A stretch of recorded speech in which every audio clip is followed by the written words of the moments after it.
What is your full name, sir? Charles Olin Faulkner, Sr. Where and when were you born? Big pardon? Where and when were you born? I was born in March of 22nd, 1926 in Monroe, Virginia. So how old are you right now? I'm 91. Do you feel like you're 91? The last few months I have because I've had a health problem. But other than that, I'm still doing things that I did. It's cutting grass and keeping place up is a little hard, but I love it. Physically, talk to me about what it's like to be 91. Well, someone asked me if I'm going to live to be 100. I said, no, I'm looking to be 92 my next year. So I don't look to be 100. And I've said that for years. When I was 70, I said the same thing. If I was 70, I want to be 72. What branch of the military were you in during I was in the Army, and I was in the infantry. What division, regiment, and company were you in? I started out, I was drafted, and it said, okay, I put it drafted in World War II, and I went to basic training at Fort McClellan, Alabama, and I took 17 weeks of IRTC training. That is infantry replacement training. And I knew that when I got through with my training, I was going straight to the front lines because we had guys that were wounded. They trained us for that. And we supposed to know what it was to be going to the front lines. And that's what they did with me. And I finished my basic training, and they sent me home, and they gave me a 3-day delay en route, but they wouldn't let me stay for Christmas Day. And then I went to Boston, Massachusetts, and we got a convoy on boats, and I was seasick until we arrived in Le Havre, France. I was headed to go. So I went to Metz. They sent me from Le Havre, France by boxcars to Metz, France. And that's where they gave issued us the rifles. We had to clean the rifles up, and we took, and he gave us going to the front lines. So they took me from Metz, France, and carried me to my division. And I was in Company A, 319th Infantry, 8th Division. And what was your specific role in Company A? I was a rifleman. I was assigned a rifleman. And what was the highest rank you achieved by the time you left the armed services? A PFC. A PFC. They give, and a PFC rating they give you if you got a good rating, and everybody gets a PFC after 1 year in the Army. If you don't have anything against you, you make a PFC. But if you got anything against you, you don't make a PFC. You said you were born in Monroe. Did Yes. you grow up in Monroe? Yes, sir. Talk to me about growing up in Monroe as a kid. Okay. My daddy was a carpenter, and times were tight.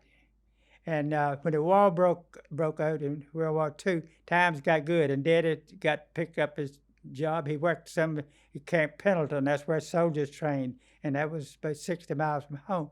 Times got better, and then so many men were drafted and all. A young person could really work and make a few bucks, and not a whole lot. But I got my driver's license when I was 14, and I started taking up orders when I was about 10 years with these stores. There's 5 stores in Monroe, Virginia. And that was a big railroad center then at that time. And the railroad men, most of them were younger people because the others got drafted. But I loved it. I carried papers, and I drove a pickup truck. I took orders to work at the store, and I took civil service, and I got a postmaster job. Talk to me about the struggles your family faced during the Great Depression. Oh, that was a little early for me, but I had to take care of my clothes. I had to take a lunch in a bag. I had to bring a bag back home each day. And Mom and Dad didn't have too much, but I helped pay work when I was younger, and I gave my mother and dad money. And then when I went in service, I made I paid $17.50. Let's say Yeah, $17.50 out of my check, $50 check, and Dad and Mother got $50 a month out of my while I was in the army. Were there any specific instances, things that you saw around you that made you realize that the times were tough? Mm, not not in my play, not in play. Did you ever go hungry? No, What my mother was a seamstress. She worked in uh, clothes for people, and she had a little income that way. Daddy was a carpenter, and in wintertime they didn't build houses, so that's when his tight times was in wintertime. did you have any brothers or sisters? Yeah, I was five of us. I had two sisters older than I, and I had two brothers younger than I. So you were the only one who saw combat. Yes. How did you hear about the attack on Pearl Harbor? Uh, it was big news. At home, the guys started volunteering for the service, and I mean that's the way it affected. And it didn't bother me too much because I was pretty busy at the time. I was selling papers, carrying a paper route, and what have you. We had always had something to do. But how did you hear about the attack? The first time I heard about it was a service station there, and this guy told me about it. I remember when I was going around, and I didn't. It wasn't no big to do for me then. You know, I didn't. It wasn't like it happened. I was younger, and it wasn't. What high school did you go to? High school. I went to Madison Heights High School, Madison Heights, Virginia. The war was getting tight, and I quit and volunteered for the Navy because I knew they was going to draft me. At wartime, if you was behind in school, they would draft you right out of high school. If you was behind, your age for high school. So I was close, and so I quit and volunteered for the Navy, and they turned me down. And then I worked, and they drafted me. Why did they turn you down? I think, in my opinion, and think about it in later years, it was so many kids like me volunteered for the Navy that they just didn't have the paperwork to do it because I did everything to get in, and they told me I was drinking a lot of Coca-Colas. I was working, and the Coca-Colas was my favorite, and I had sugar in my urine or whatever. They said get 2 doctor's slips and bring them back, and I got the doctor's slip and said it's okay, and they still didn't take me. Did you go steady with anyone when you were a teenager? Did I do what? Go steady. You mean dating? Not exactly. We were all buddies. My daddy, I got a driver's license when I was 14, and we were all buddies, and we had basketball games, and at that time, gas was rationed. And I learned how to drive early, and we'd put kerosene and a stretch of gas was drafted, and the cars would miss. But we had a ball. When you were a teenager, what kind of mischief did you get into with your buddies? I can't say that I ever did. What about on Halloween? Because let me put it this way. My mother was a real sensitive person. I had 2 brothers who was younger than me, and I was kind of had to look out for them, and I knew I couldn't get in no mischief, I'm not saying I didn't do things right, but I don't remember of fighting anything like that. I don't remember. What about on Halloween? Oh, I didn't like what they did. They throw things on top of people's houses and go. I didn't get into that. Because Monroe was a town everybody talked about. If you did something, they would know it, So after you're drafted into the Army, take me through basic training. In my basic training? Okay. All right. I'll tell you. I was drafted, and they sent me to Fort George E. Meade, Maryland. And they put me in a barracks, and they tied a coat I didn't know on the bottom of my bed. I didn't know what it was. And so I asked a guy that was in the bed, he said he didn't know. So I found out at about 3 o'clock in the morning, they came and put me on KP duty. And they said, put that overcoat on. So I put the overcoat on, and they carried me to a cooler cracking eggs. And they told me, it said, well, put the eggs in it. It was, I don't know how many crates of eggs it was, and the big pots to put them in. And it said, put everything in there, don't fly away. And I said, well, that was enough KP duty for me. So I did everything I could to get out of KP duty. And when I went to basic training, I didn't like KP duty. I pulled KP duty one day, and I asked them if there's anything I could do to get out of KP duty. They said, you can pick up cigarette butts.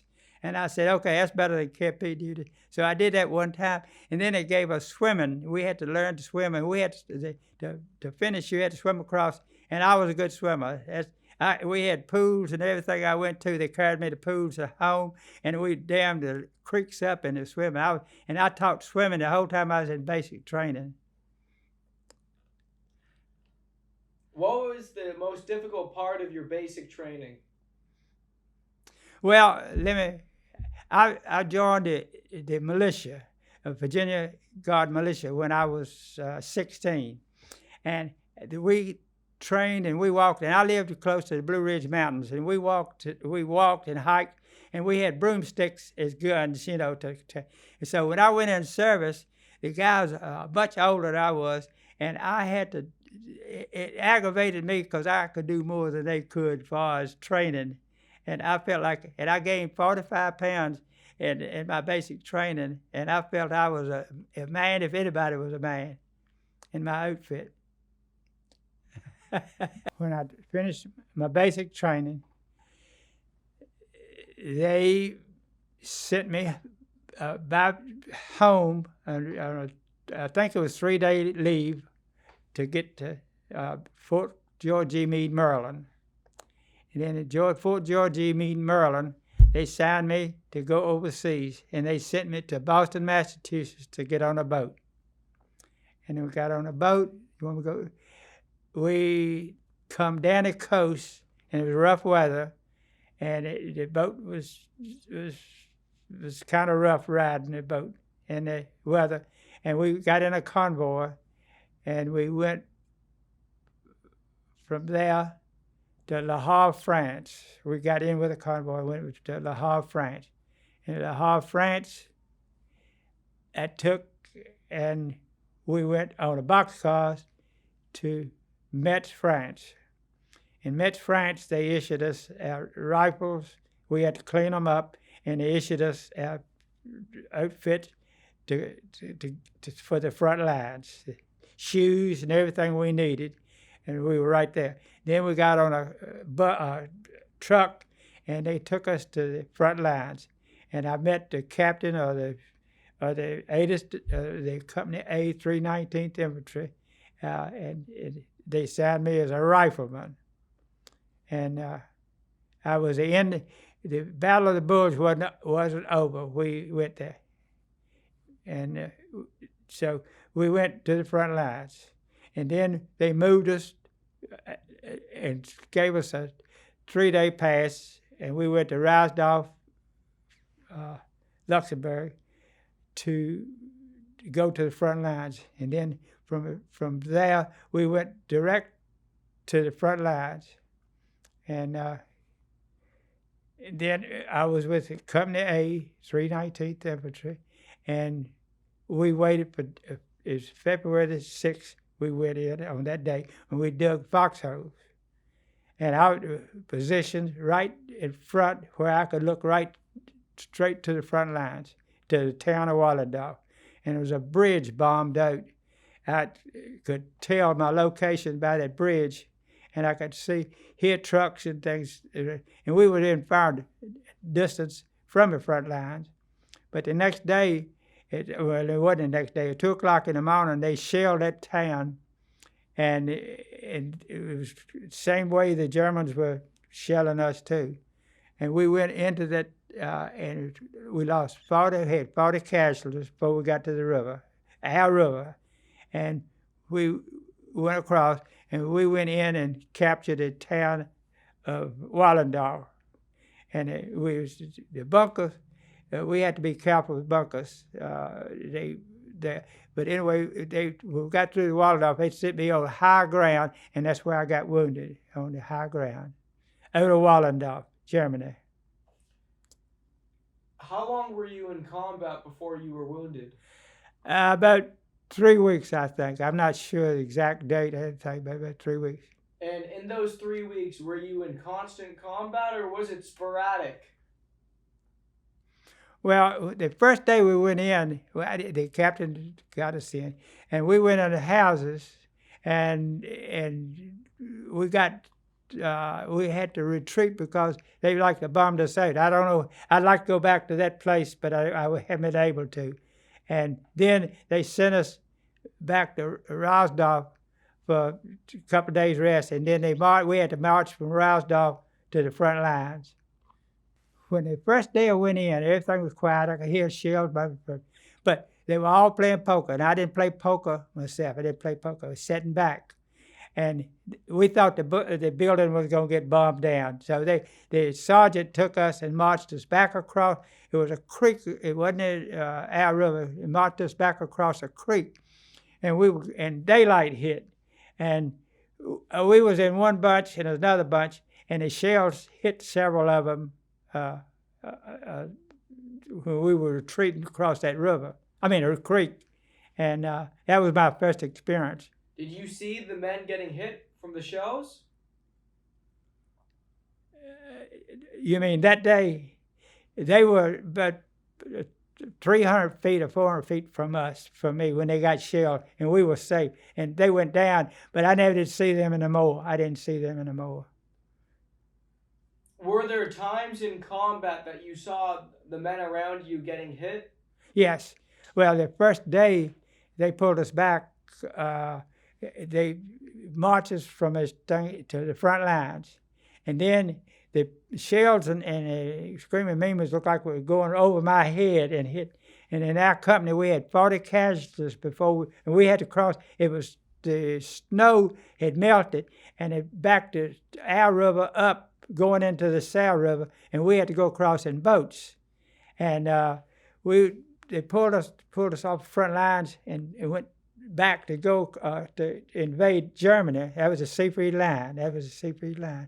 And yeah, I saw a bunch of them go down. And my captain went down, and I thought he was just ducking from, being hearing shots, but he got wounded. And there was 40 casualties in my company before we got across the Al River. You mentioned you saw a bunch of them go down. Well, in the Army, we were trained that you don't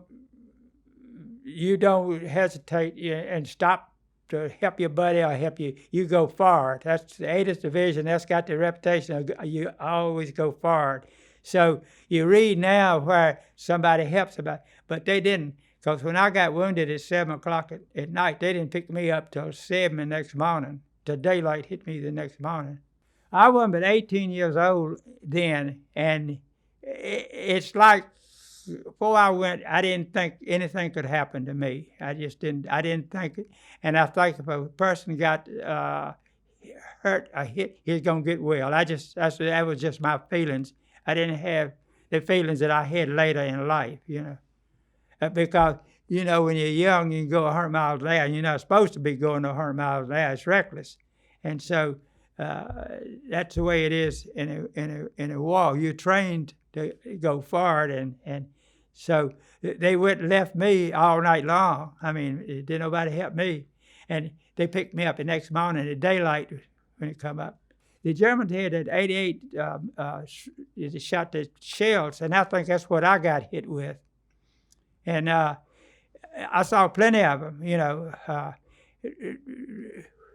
It wasn't, but I don't know how many got in my squad that got hit. It was right in my squad. We were going up in high grounds, and I don't know how many got hit, but we lost 40 casualties in my company, and we lost 26 casualties the day I got hurt, according to the record, Well, when I was directing front lines, and I thought I was one of the lucky ones because all of it seemed to be going over top of my head, and I was in the trees in a forest, and the shells didn't hit in front of me. I lucked out. I was right on the front lines, looking right at it, but I didn't know where they were. But the shells were coming over, and they were hitting the tops of the trees, and go. But I didn't think it was the end of the world. I mean, I didn't. I knew it wasn't a good situation because I was by myself and I was digging the foxhole, and I didn't really know what was going on. And at 2 o'clock in the morning, the sky lit up, was shooting both ways. All these shells and artillery, the light got just almost as bright as that light right there, and we could see one another. So we went back, and they were shelling us, and we went back behind the wood, and that's where most of the men got hit.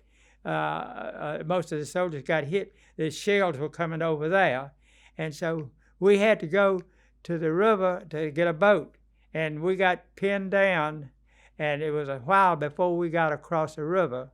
And when we went across the river, we went by a bunker, and it was some Germans laying outside, and it was a ditch. I didn't know in World War II, they didn't train me for no ditches in World War II, but it was a ditch dug from that bunker down into the town of Wallendorf, Germany.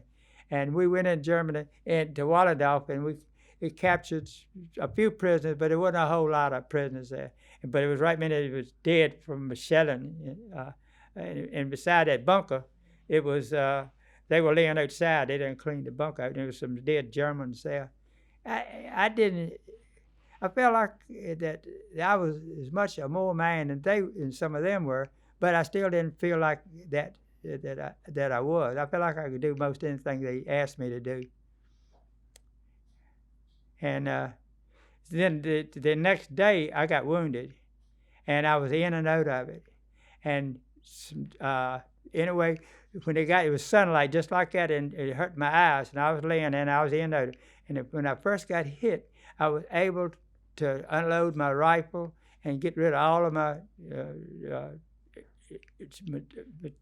enemies, my belts and everything, grenades and all. I just laid it down on the side and crawled about 25 feet from it, because I heard it was trained that the Germans would shoot you if you had an ammunition or a rifle, with you, and they would shoot you. So I didn't know that, but I was in and out until daylight, and they carried me.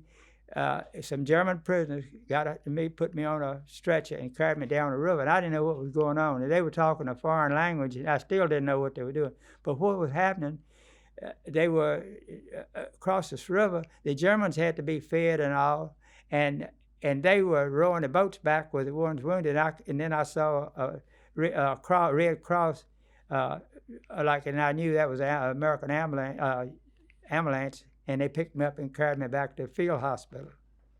So, and then I went from, it was Echternach, I think his town I was in. And then I went from there to, what did I say it was? In Germany.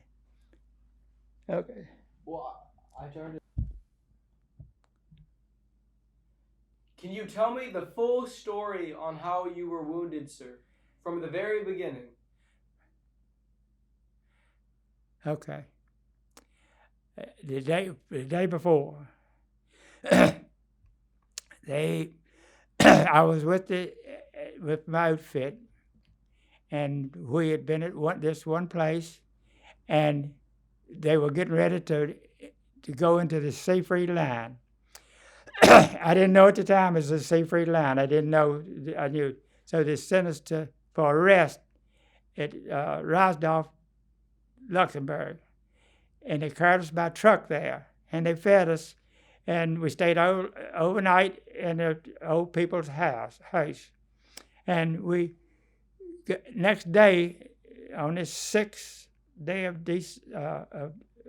February, we marched back to the front lines, and the guy asked me the sergeant asked me to dig in, and I dug it sideways, and it was snow. It melted, and it had been warm, and snow had melted, and our river was going into the Sal River, and it was back and the whole bottom was full of water, and we had to go across that river in boats. Okay, we took and I dug in on a foxhole, and I dug it long ways.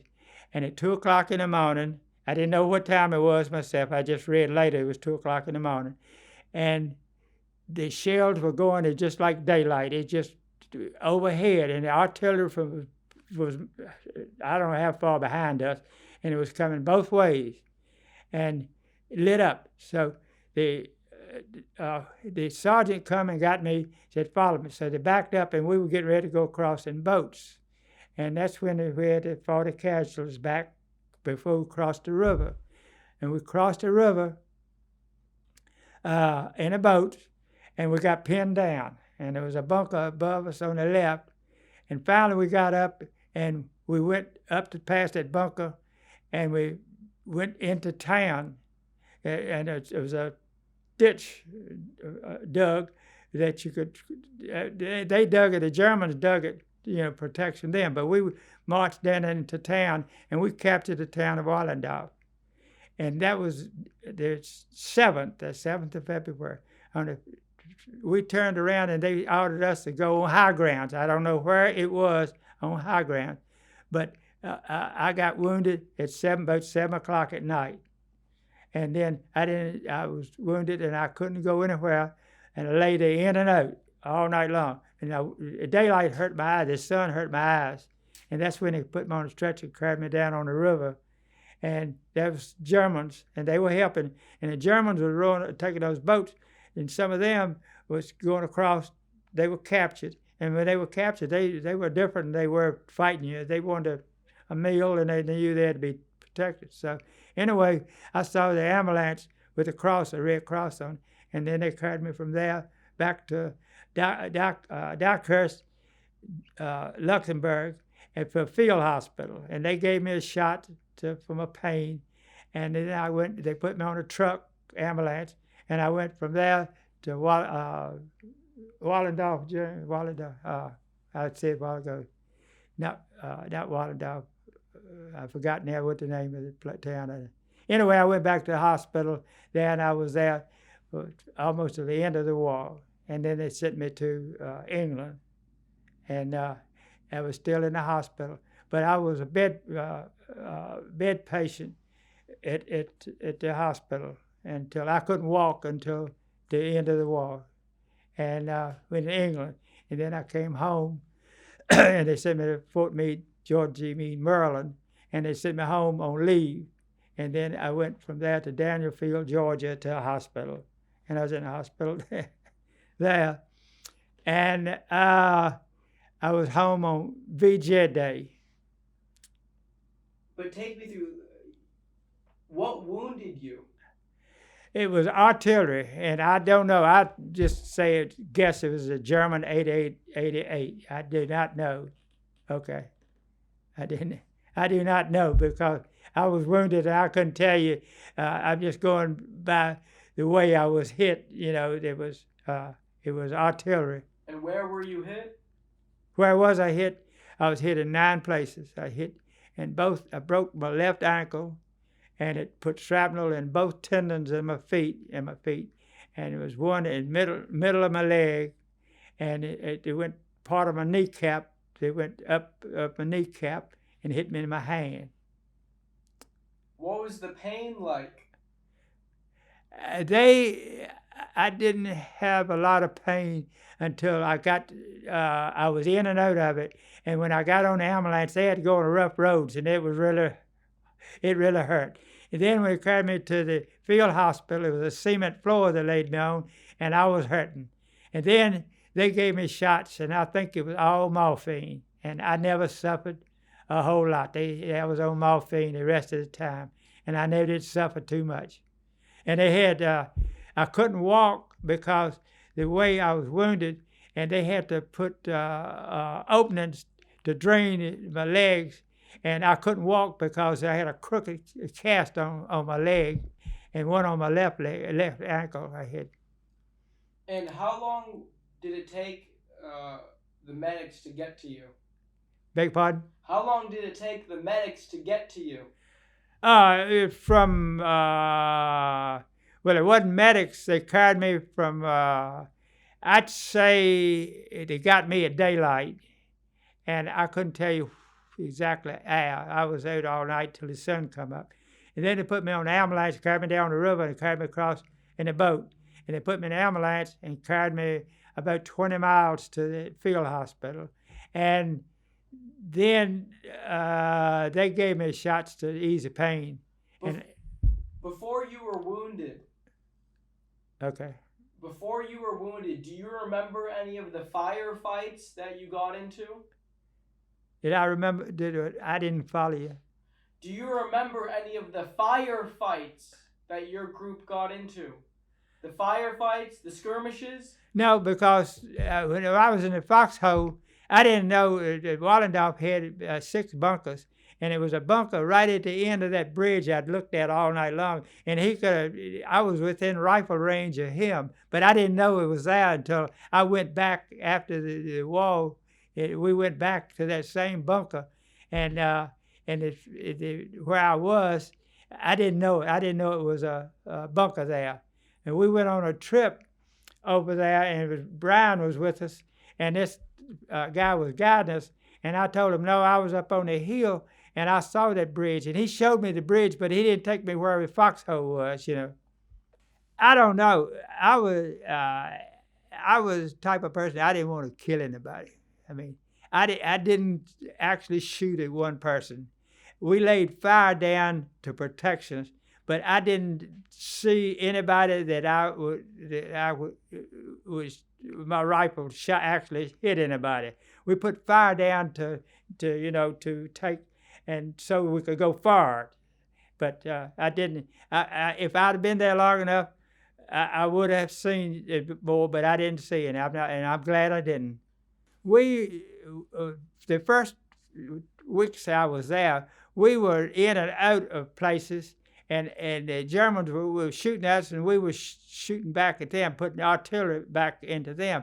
But I didn't. The first time I saw actually a German thing was when we crossed the Al River. I saw them, and they looked like they were holding up to be my daddy. They looked like what? To be my daddy. I mean, they were older. I wasn't but 18, and the army was drafting older people, and I read where they had the young Germans, but the ones that I saw looked old. They did when they were dead. But a person looks different when they're dead and when they're alive. Well, I was with my squad, about 12 men with my squad, and I didn't see any of my squad hit. I was one of the first ones in my squad to actually go, and I don't know how many in my squad that shell come in, and I don't know how many it hit, whether they got out, but I was by myself all night, Did you ever take on machine gun fire, German machine gun fire? Not exactly. Most of ours was artillery, and like I said, they had machine gun fires in these bunkers. They could have shot us, Colonel Brown. They could have shot us at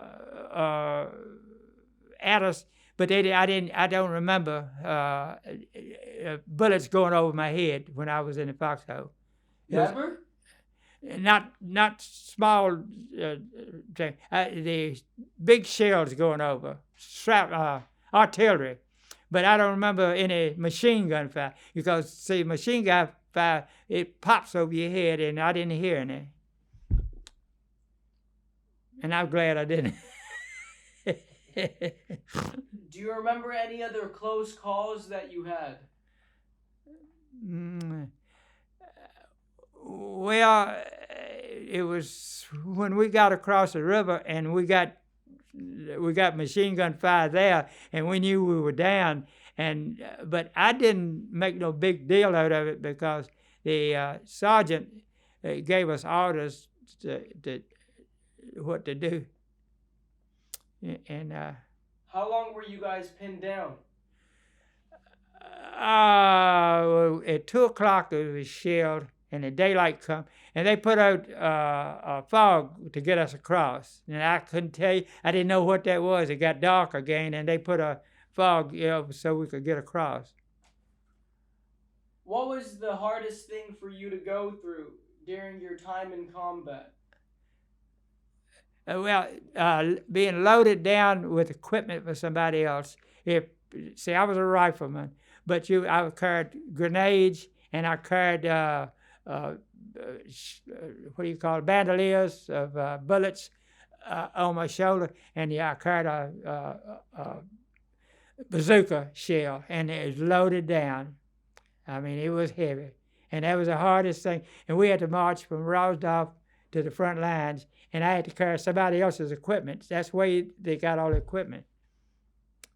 Because the one man, if he was a machine gun, he couldn't carry all his equipment. Somebody else had to carry it. And that was the hardest thing I had to do the whole time I was in combat, was carry all the equipment. Did you, when you went into the town, did it become house-to-house fighting? Yes, we searched houses. What do you... In Wallendorf, we searched houses. What do you remember about that? Well, it wasn't too many Germans there. I wasn't in particular, and it was such as I was in, certain squads had to do it. But I don't remember any German prisoners in the squad where the houses we searched. But some of the houses we went in before that, we found hams and apples and what have you.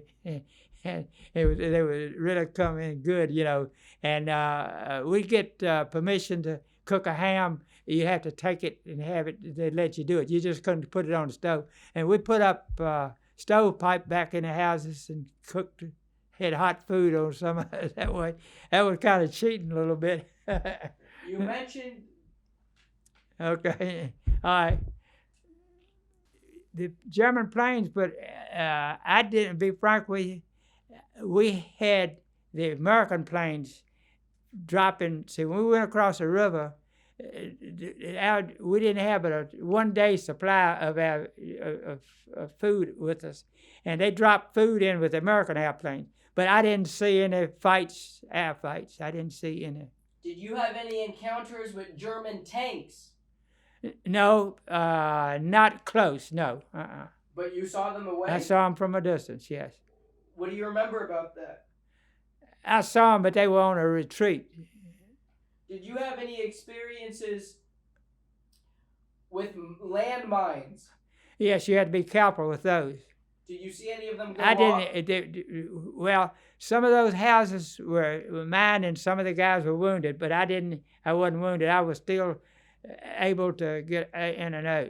Let me tell you, when I got wounded, I wasn't hurting. I didn't hurt. No, I didn't know. I was in and out of it. I was in, and I didn't even know. I couldn't tell that I was wounded. I knew that I got hit, and I knew I had to get rid of my equipment. But I lay there all night long. I was in and out of it. I wasn't hurting. I didn't hurt till I got into the ambulance, like I told you a while ago, and that was rough. And did you go on any patrols before you were wounded? Did you ever go on patrols? Patrol? Yeah, but yeah, we took turns on patrolling. What do you remember about your patrols? I didn't do it too long. I didn't have too long. I didn't have any problem while I was patrolling. I mean, in other words, I didn't see it. But one place we had. It was a woman sniper was sniping, and we went close, and somebody else went in and got her. There's a German woman, in a window shooting, but I don't know what happened. I just hear about it, And that's the only time that a single shell was coming at me while I was in action. When you were wounded, were there a lot of shells going off around your area? Absolutely. Germans were shelling all the time. Screaming Nemers were going all the time. What's a screaming Mimi sound like? They scare you to death. They feel like they're coming right at you and going to hit you, but they go past. Screaming Nemers, they scream. It's a big sound they make, and they scare you. I mean, you think it's coming at you, but they don't. They go over screaming Nemers. And they don't do as much damage as the good part of it. They don't do as much damage as this artillery like I got hit with. The screaming emus were going overhead, like I told you, and they were hitting people behind us because I don't know why. I lucked out. I was right on the front lines, and I lucked out, and none hit in front of me. All of them went overhead. But can you tell me about the tree bursts again, please? When the shells hit these trees, they make a big noise. And we knew we were safe. It wasn't us because they were behind us. But were there any shells that hit trees around you? No. Okay. Not while I was on the front line. No. Talk to me about your living conditions. You mean after I got out the army, or the army there? In combat, what are your living conditions? Like I said a while ago, we had to go across in the sea-free line. They claimed we had only 1 day of rations. Before that, when we were in different places, in the houses we stayed in, we didn't stay in digging trenches, we stayed in houses as much as we could. And we could find hams, and we'd take most of the houses where we'd take and get permission to cook, and we'd have something to eat. What do you remember about the destruction done to the German cities? We wanted to conquer Germany, and I never gave it the least thought. Well, what did the destruction look like? Like this storm we had now at home, and you see on the TV where the hurricane did. That's what things look like.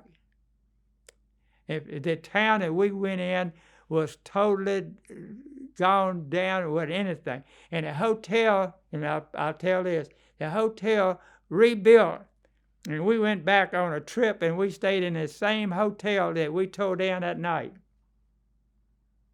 What life advice do you want to give to future generations? I don't know what kind of advice. They fooled me on the last month or so. I didn't know there was anybody in the United States that did the Nazis and the white supremacists and all of that. I didn't dream it. I never heard of it until the thing in Charlottesville. I never heard of that. And I can't hardly believe it's so many people that do that. I mean, I didn't know it was allowed. What would you want to say to all the men who were killed overseas in World War II? I talked about it. We went to graves that some of the people that were buried over there. We went to the graves in Amherst County where I live, and I knew them. But I in my mind, I can't understand why they were buried over there. I really can't understand why they wanted to be buried over there, because I'm a family person, and I hope they bury me I don't want them to bury me over. If I'd have got killed over there, I thought that sure that I'd be. But if you could talk to them, the guys who were killed, what would you want them to know? I've never thought about that. I mean, I never. Now you are.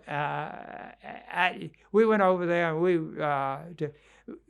when I went in the Army, you got $10,000. You got a $10,000 policy, and they would send your body home. But you were responsible, your family was responsible to buy the lot and burn them. But the government would give you $10,000 and bring your bodies home. And I don't understand why they're buried over there. Some of them, I don't know. I lost my wife on the 24th, and it's something I never could realize, and today I can't understand why she went first, because I retired when I was 52 on my health, and I've lived this long. Do you believe there's a heaven? I got disability from the Army, and then I had a stomach problem, and I retired. I got disability from the government. Do you believe there's a heaven? Yes, sir. Absolutely. I don't know whether he's going to take me in or not, because I've been accused of a lot of things, but I hope the good Lord. Were you very religious overseas? We had, when I was young, I can't realize, I didn't think that God would ever kill me. I mean, I never dreamed that shells going over. I just said, I can't. It can't be me. I can't be me. And when I got wounded, I said, I'm gonna get well. And I just could never looked at it the other way, in any other way. But you do believe there's a God? Yes, sir. Absolutely. Good. Well, let me put it to you this way. I got my family. I got 3 boys, and my wife felt the same way. She paid the way for all to go back where I got wounded, and it's 14 of us, and she paid. Okay, I'm not selling. I don't intend to sell anything the boys want. I've given them everything I got, and I got a trust fund, and they get everything I got. But as long as I live, I own it. But when I die, they'll get it. I want to think I'm honest. I think I want everybody to think I've been honest. I don't think I ever hoodooed anybody, if you will put it that word. Thank you for your time, and thank you for your service. Okay. And don't worry. Hey, you've been a nice guy, I tell you. I definitely believe you will go to heaven. You think so? Yeah.